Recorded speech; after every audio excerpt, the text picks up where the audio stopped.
আমাকে অনেকেই প্রশ্ন করেন যে হুজুর একটা আমলের কথা বলে দিন, বিশেষ করে যুবক ভাইরা আমাকে প্রশ্নটা করেই থাকেন যে আমলটা করলে টাকা পয়সা বৃদ্ধি হবে, আমরা বেকারত্বে আমরা জীবন কাটাইতেছি, একটা আমলের কথা বলুন হুজুর যে আমলটা করলে টাকা পয়সা আমাদের বৃদ্ধি হবে, নতুন বিবাহ করছি, আমাদের ইনকাম নাই, যা ইনকাম পাই এই ইনকাম দিয়ে আমাদের সংসার চলে না, আপনি আমাদেরকে একটা আমলের কথা বলে দিন। সেই ভাইদের জন্য আজকে একটা আমল আমি নিয়ে এসেছি। আমার ভাইরা, কিতাবের নাম হচ্ছে আল খাসাইসুল কুবরা, 3 খণ্ডে এসেছে। যে ব্যক্তি এই দোয়াটি, এই তাসবিহটি পাঠ করবে, তার ধন সম্পদের কোনো অভাব থাকবে না, তার রিজিকের কোনো বন্ধ থাকবে না, রিজিকের উপরে আল্লাহ রহমত দান করবেন। আল্লাহর নবী, বিশ্ব নবীর কাছে একজন গরিব সাহাবী এলেন, এসে বলেন, ইয়া রাসূলুল্লাহ, ইয়া হাবিবাল্লাহ, আমি আপনার কাছে একটা আমলের কথা জানতে চাই, যে আমলটা করলে পরে রিজিক বৃদ্ধি হবে, যে আমলটা করলে পরে ধন দৌলত বৃদ্ধি হবে। কেননা আমি অভাবগ্রস্ত আছি, দুনিয়া আমাকে অনেক কষ্টদায়ক হয়ে গিয়েছে। আপনি আমাকে এমন একটা আমলের কথা বলুন যে আমলটা করলে পরে আমি রিজিক বৃদ্ধি হবে, আমার ধন দৌলত বৃদ্ধি হবে।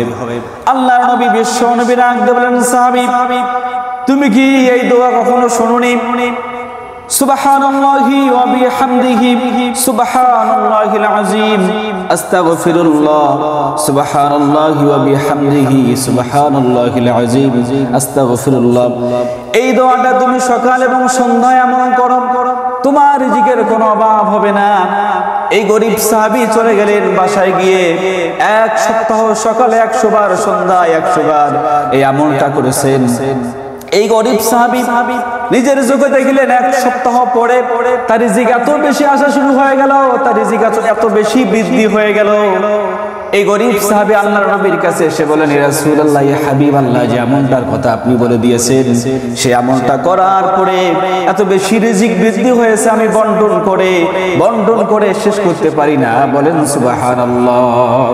আমার ভাইরা, আসুন আমরা সকলেই রিজিকের জন্য আমরা সুদের দিকে দৌড়াবো না, ঘুষের দিকে দৌড়াবো না, দুর্নীতির দিকে দৌড়াবো না, নেতার দিকে দৌড়াবো না, কোনো খেতার দিকে দৌড়াবো না। একমাত্র আল্লাহ তাআলার ইবাদত করে তাসবিহগুলো পাঠ করি, অবশ্যই আল্লাহ তাআলা আপনার রিজিকের উপরে বারাকা দান করবে।